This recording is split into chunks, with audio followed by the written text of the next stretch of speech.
तो आप सभी कैसे हो? आज एक बहुत इम्पॉर्टेंट पॉइंट है जो मुझे बहुत दिन से डिस्कस करना था। जैसे कि कभी भी आप पैकेज बुक करते हो तो जनरली कुछ एजेंसीज आपको ट्रैवल कंसल्टेंट जो भी होंगे वो उन्होंने एक होटल नाम मेंशन कर दिया 3 स्टार। लेट से आप दुबई का पैकेज बुक कर रहे हो, उन्होंने लिख दिया एडमिरल प्लाजा 3 स्टार और सिमिलर। और सिमिलर का मतलब यही होता है कि अगर वो होटल अवेलेबल नहीं है तो उसी जैसा आपको होटल दिया जाएगा। बट हो सकता है वो होटल आपको बाद में पसंद ना आए।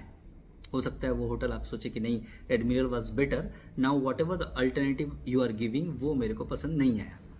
तो उसके लिए सबसे बेस्ट एजेंसीज के लिए भी ये इन्फॉर्मेशन है and who is buying the package customer के लिए भी है। लेट से आपने एक पैकेज लिया कस्टमर से 4 से 5 दिन का एंड उसने बोला कि एडमिरल प्लाजा होटल मैं आपको दे रहा हूँ और सिमिलर। ठीक है, आप पैकेज कंफर्म करने वाले हैं, आपको बताना पड़ेगा एज अ कस्टमर कि भाई मेरे को वही होटल चाहिए। And as a travel consultant आपकी भी जिम्मेदारी है आप उससे पूछ लें कि सर आपको स्पेसिफिकली यही होटल चाहिए। ठीक है, तो वो कहेगा नहीं मेरे को तो यही होटल चाहिए, अब मैं पेमेंट करने जा रहा हूँ, अब आप मुझे कंफर्मेशन दे दो। तो एज अ ट्रैवल एजेंसी सबसे पहले आपकी जिम्मेदारी ये होती है कि उस होटल को होल्ड करें। कोई भी होटल कुछ देर के लिए ज़रूर होल्ड हो सकता है, तो हम क्या करेंगे, पासपोर्ट कॉपी लेके गेस्ट का होटल में होल्डिंग डाल देंगे। फिर हम सामने वाले को बता देंगे कि होटल की आपकी होल्डिंग हो चुकी है और होल्डिंग 24 आवर्स के लिए है या जो भी टाइम हो। उससे पहले आपने पेमेंट कर दिया तो same hotel you will get. ठीक है, अगर उसके बाद आपने पेमेंट किया तो वो रिलीज हो जाएगा, then we have to check the availability again. ठीक है, ये तो दूसरी चीज़ हो गई। लेकिन कभी कभी ऐसा होता है कि वो होटल होल्ड नहीं हो सकता, जैसे डेट ऑफ ट्रैवल बहुत नियर बाई है एंड वो होटल होल्ड ही नहीं हो सकता। तो उसमें एक अमाउंट ऑफ रिस्क रहेगा हमेशा कि आपने पेमेंट किया और ट्रैवल एजेंसी ने ईमेल किया होटल को एंड होटल सोल्ड आउट हो गया। फिर आपको दिमाग में आएगा कि नहीं यार, एजेंट मेरे साथ ऐसा कर रहा है, ये ट्रैवल कंसल्टेंट ठीक नहीं है, एजेंसी ठीक नहीं है। बट कभी कभी एजेंसी की भी गलती नहीं होती है। तो इस चीज़ में आपको एजेंसी से कंफर्म करना पड़ेगा कि भाई अगर 1 घंटे के लिए भी अगर होटल होल्ड होगा तो I will do the payment within 1 hour. ठीक है, अब यहाँ तो हो गया होल्डिंग और ये सारी बातें। कभी कभी ऐसा होता है कि क्लाइंट चाहते हैं और वो बोलते हैं ये होटल अच्छा नहीं है। ठीक है, बट अगर ट्रैवल एजेंसी ने जो होटल आपको कमिट किया है, आपको प्रपोजल दिया उसने कि भाई एडमिरल प्लाजा होटल मैं आपको दे रहा हूँ, आपने होटल को देखा और आपकी जिम्मेदारी है उस होटल की रिव्यूज़ को भी चेक करना। क्योंकि आप हर कस्टमर का प्रेफरेंस अलग होता है, किसी को 5 स्टार चाहिए, किसी को 4 स्टार चाहिए, किसी को 3 स्टार चाहिए। तो आपको समझना पड़ेगा कि आपको किस तरह का होटल चाहिए। आपको 2 स्टार होटल भी दे सकता है, क्योंकि भाई बजट भी तो देखना है कि we have to make a package within 40,000। ठीक है, बट सबकी प्रायोरिटी अलग होती है। किसी का ऐसा होता है कि सिर्फ मेरे को होटल दे दो, कोई भी नॉर्मल सा, मैं तो दिन भर बाहर ही रहूँगा, मेरे को दिन भर ट्रैवल ही करना है, मेरे को होटल से बिल्कुल मतलब नहीं है। ठीक है, तो डिफरेंट ट्रैवलर्स के डिफरेंट नीड्स होते हैं। ठीक है, अब मैंने आपको होटल लिख के दिया, सेम होटल आपको मिल गया।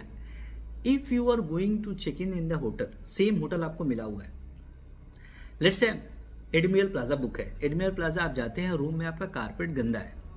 The best thing is that you go at reception and request the hotel to change the things.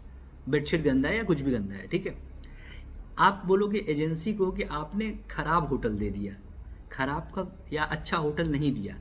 अच्छा होने का डेफिनेशन क्या होता है वो आपको तय करना है। ठीक है, क्यों? क्योंकि वही होटल किसी के लिए अच्छा है एंड देर आर पीपल कि आपने उनको क्राउन प्लाजा दे दिया, एक 5 स्टार होटल, उनको क्राउन की प्रॉपर्टी या क्राउन चेन प्रॉपर्टी वो पसंद ही नहीं है, उनको फेयरमाउंट पसंद है या उनको पुलमैन पसंद है। मतलब सबके अपने अपने रिक्वायरमेंट्स होते हैं।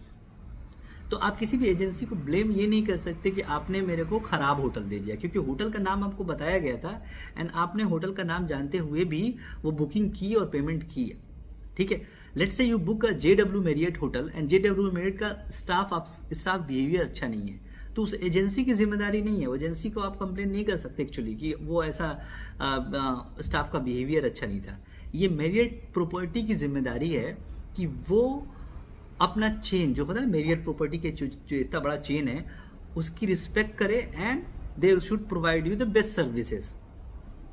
ये सब आपने पैकेज बुक किया है, आप उस एजेंसी को इन्फॉर्म करोगे कि ऐसा ऐसा इशू हो चुका है मेरे होटल में, तो एजेंसी वाला क्या करेगा, सेम रिसेप्शन पे कॉल करेगा, सेम बात बोलेगा, सेम रिक्वेस्ट करेगा। हो सकता है हमारी बातों को वो ज़्यादा सुन ले, आपकी बातों को ना सुने, हो सकता है, माइट बी, बट ज़्यादा अच्छा यही होता है कि आप खुद जाके रिसेप्शन पे बात करें। तो एक ये मिसकॉन्सेप्शन जो होटल्स को लेके है, तो हर ट्रैवलर अलग अलग होता है, सबका अपना अपना लिविंग स्टैंडर्ड है, सबका अपना अपना पेइंग कैपेसिटी है, ठीक है। तो ये जज करना किसके लिए, होटल और कोई भी एजेंसी के लोगों के लिए भी है कि आप क्लाइंट जब पूछे कि आप ये होटल अच्छा है ना, आप मत बोलो अच्छा है बुरा है, चेक द रिव्यूज़, क्योंकि सबका डेफिनेशन अलग अलग है ना। लेट से आप जैसे हम किसी पिलग्रिमेज साइट पे जाते हैं, बहुत सारे ऐसे होटल्स होते हैं वहाँ पे जो बहुत बेसिक होटल्स होते हैं, वो आपका ट्रैवलर लेज़र ट्रैवलर है, हमेशा से 5 स्टार पे गया है, हो सकता है उसको वहाँ प्रॉब्लम है।